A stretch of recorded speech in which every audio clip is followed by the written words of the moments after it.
We do collect information. Our investigators will go to the scene. They will talk to the medics, police, or if it goes to the ER, they'll talk to those doctors. So they will collect some of that, the circumstances, the information about the circumstances that will get reported to me, but it does not ultimately affect. It helps maybe. I will take more pictures of the hands if this sounds like a death during a homicide or during a fight. But it doesn't change my actual interpretation of my findings. Now, if you recall, when you received this autopsy, you were told this person was killed in a fight, or they were killed in a fall, or they're killed, or what were you told, if you remember? It was told that he was found deceased after an altercation in the parking lot. I don't remember the specifics of what else was reported, though. And the facts of, well, the altercation started this way, or this person started it, that's outside your purview? Yeah, I don't take that into account when documenting my findings. Okay. Now, you were asked questions by two other lawyers about a prosecutor and Mr. Sin about these wounds on the decedent's left hand, and you said it could be consistent with him punching someone. Yes. I mean, you can't say 100%. Right. Okay. Now, you didn't see similar wounds on the right hand. Correct. Okay. But you don't know if the right hand was used to punch someone or not. That is correct. But it means that if he had been punching someone with his right hand, it had not done the damage that his left hand has done. Correct. There's no evidence of injury of the right hand, but that doesn't mean nothing happened with that hand. It's possible he hit someone with his right hand and it didn't cause a lot of impact. That's possible, yes. Okay. I appreciate that. You also said that there were some wounds on the top of one of his feet? Yes. I mean, is that possible that he was kicking someone?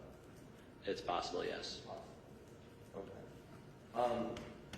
I think Mr. Sin asked you about the wound on the back of his head, the impact of him hitting the back of his head. That's really what we're talking about here as far as causation.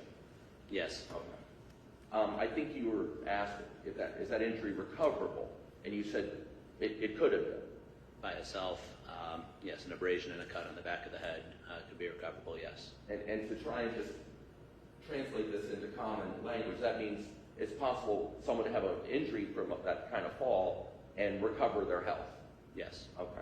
But now you also said, I think it was during your direct, that this injury could have caused death in seconds or minutes, right? Yes. Okay. So if this fall hits the back of his head, starting this chain of events, right? And that chain of events is leading to death. We don't know if that chain of events was seconds or minutes, correct? Correct. Okay. So let's just say it was seconds. I mean, you're saying it could have been recoverable had there been like EMS right there on the scene the moment he fell. I don't know. In this case, I doubt it. I think the injuries were so significant internally that for Ethan Liming, this was not a recoverable injury. For somebody else that falls and hits their head, they may be able to recover. And it's not a very scientific thing. You don't, it's not something you can study with, a whole number of people with impacts on their head and see who lives, who doesn't. I don't know the circumstances why it had the downstream effects here that it did. Okay. In this particular case, you don't think it would have mattered if emergency personnel had shown up 10 seconds later? I don't think so. Okay. Thank you very much for everything. Thank you. Thank you. Very briefly, thank you for your patience, Doctor. Following up on Attorney Gallup's questioning about the seconds versus the minutes, if someone were to live and survive that fall for minutes, would they be moving or doing anything to demonstrate that they are alive? They certainly could still be breathing. You have reflexive breathing. You don't do that consciously. You also have reflexes that could still cause the arms to move a little or the chest to rise and fall, called agonal breathing. You have some just reflexive movements that are not conscious. So it's possible certainly that there was a couple minutes of movement or shifting around of Ethan as his brain is going through its injuries. And you mentioned that certain information is provided to you in that investigation report. Did you get information from eyewitnesses that Ethan never moved or made an audible sound after falling? I don't recall if I got that information or not. It did not affect my findings as to the cause of death. Okay. If you received information that he never moved after falling, would that lead you to believe that death was instantaneous, or if it dragged out for a couple of minutes? It's hard to say. I mean, if there's purposeful movement, then he's clearly alive. If it's just that reflexive stuff, he may be essentially brain dead with a heart that's not beating right, but the brain may still be causing the muscles to move, or the reflexes, just the nerves themselves. Time of death is kind of a sticky definition in itself. Okay, thank you. You talked quite a bit about the injuries on the left hand. Are you able to know if those injuries were from this incident, or if they were possibly from something that had happened earlier that day, completely unrelated? No, I can't tell the timing on these injuries. I can't say within minutes or hours. I don't know when these occurred. Okay, and related to that, the timeline of the injuries, do you know if some of these injuries could have possibly occurred or been caused on Ethan after his actual death? Generally unlikely. After you die and your heart stops beating, we talked about the blood settling due to gravity. What that also means is you don't have blood pressure pushing blood into injured skin or tissue. So if you have somebody who's dead and you scratch their skin, they're not going to bleed into it. They're not going to get a red mark or anything like that. It's just going to look like a scratch on basically like a car seat or something. It's not going to change color very much because you don't have blood pressure bleeding into areas that are basically where the body's already dead. Okay, and you were asked about the bloody nose that we saw in the photograph there of Ethan. Can you tell the jury what causes a bloody nose? Bloody noses are usually caused by some sort of trauma, breaking the blood vessels right under the skin on the inside of the nose. Could be external trauma, could be internal trauma. Sometimes people just get bloody noses because the blood vessels are pretty big and right under the skin, a very thin layer up in the nose. So it's fairly easy to rupture them and cause bleeding in the nose. Okay, and so when someone gets a bloody nose, is there actually a tear in the skin within the nostril? Yes. And were you able to determine where that tear was within Ethan's nostril? No. And you indicated, I think in response to Attorney Sin's question, that it's possible that the mouth injuries and the bloody nose could have been from one strike to the face? Yes. It's possible that it could be multiple strikes, right? Correct. And he asked you some questions about the eye injury and whether that could be one strike. If I understood correctly, you seem to believe that it was at least multiple strikes. I think the ones around the eye could have been one, or it could have been more. The one on the temple indicates a separate injury, but it's a scrape. It's not necessarily a direct impact to the temple. It could be a scraping against it as well. Okay. And the two lacerations on Ethan's eyelid, eyebrow area there, is that a common thing to see the two lacerations like that?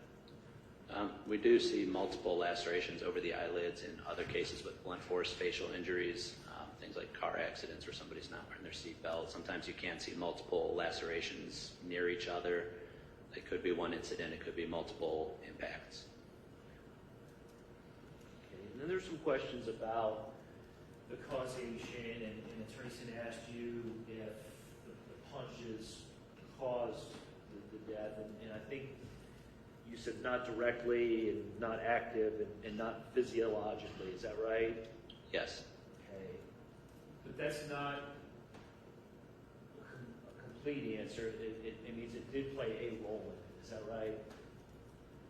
I think given the entirety of the scenario, it makes sense that one of the punches, or possibly both of the punches to the head, led to the upright unconsciousness, which led to the unprotected fall, which led to the head strike and the brain injury.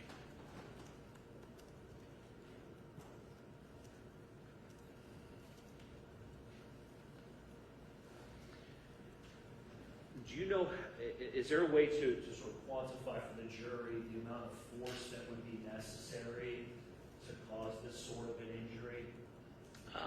I don't know. I think it's going to depend a lot on the circumstances and the individual. I don't think it's going to be the same from person to person, the same amount of force or acceleration that leads to unconsciousness from a head strike. I don't know that.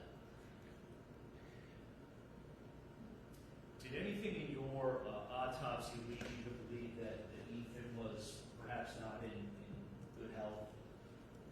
No, I did not see any other evidence of medical disease. Nothing wrong with the heart, the lungs. No, there's no indication that he was not healthy. And you said he was 17 years old? Yes.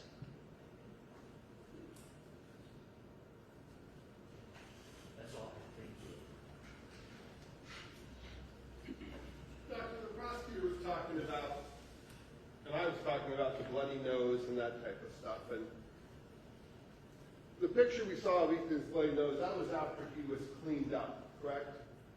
The one close up showing the lip injuries, yes, that was after the body had been washed, yes. In evidence, there's a picture from the scene. It's an awful picture because it's basically Ethan with blood. It looks like it's coming out of both his eyes and his nose. It looks like he's throwing up blood. Are those injuries, right? Is all that, where's a lot of blood coming from? Is there something significant about it? Object to the form of this series of questions, Judge. When does blood tend to leak out of different orifices upon death or upon a traumatic brain injury like this? Blood leaks from injured tissue, so if you have cuts and lacerations, blood will flow through that as long as there's blood pressure or gravity helping it move that direction, but it doesn't just come out of the eyes or the mouth, typically right after death. Okay.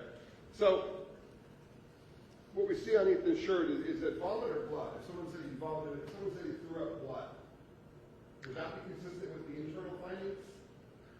He did not have blood in the stomach, so I don't think that is consistent. I think any blood on the shirt would have had to have come from the facial injuries themselves, the cuts over the left eyebrow, and then the lips and the nose.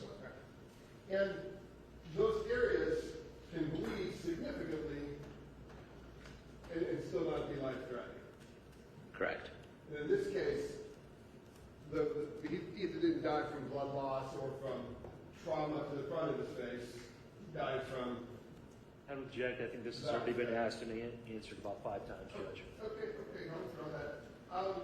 The prosecutor talked about, and co-counsel talked about whether Ethan died instantaneously, or he died minutes, or he died seconds later.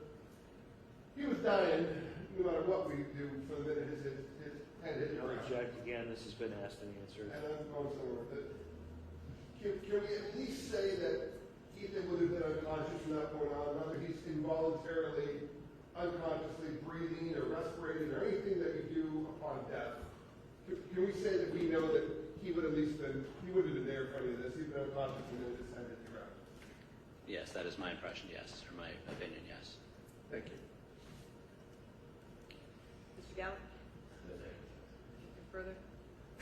No, thank you, Judge. Doctor, thank you very much. You may sit down. Ladies and gentlemen, at this time we will take our morning break, just a 10 to 15 minute break if you would remain in the jury room, and we'll reconvene in just a few minutes.